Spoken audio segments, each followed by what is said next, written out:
తెలంగాణ జోగులాంబ గద్వాల్ జిల్లా బీచ్పల్లిలోని కృష్ణా నదీ తీరం. తెల్లవారుజామున నదీ స్నానానికి వెళ్ళాను. కానీ పురాతనమైన దేవాలయ శిల్పాలని, శిథిలాలని అనుకోకుండా నదీ ప్రవాహంలో చూశాను. నదీ తీరం వెంబడి అంతా దేవాలయ శిథిలాలే ఉన్నాయి. ఇవి ఇక్కడ ఎందుకు ఉన్నాయో తెలియటం లేదు. కానీ ఇవి ఒక శివాలయానికి సంబంధించిన శిల్పాలుగా చాలా స్పష్టంగా తెలుస్తోంది. ఇక్కడ ఉన్న ఆల్మోస్ట్ అన్ని దేవతా విగ్రహాలు నల్లని డోలరైట్ అండ్ బసాల్ట్ అనే రాళ్లతో చెక్కబడి ఉన్నాయి. బీచుపల్లి ప్రాంతానికి హిస్టారికల్ గా చాలా చరిత్ర ఉంది. ఇవి అన్ని ఆ చరిత్రకు సంబంధించినవే అయి ఉండాలి.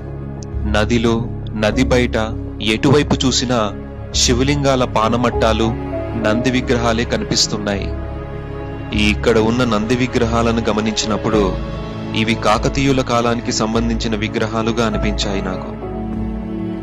ఇక్కడ చూడండి, ఇది బ్రహ్మసూత్రం ఉన్న శివలింగం, అంజలి ముద్రలో ఉన్న ఆంజనేయుని విగ్రహం, కలువ పువ్వులు ధరించిన సూర్యుని విగ్రహం.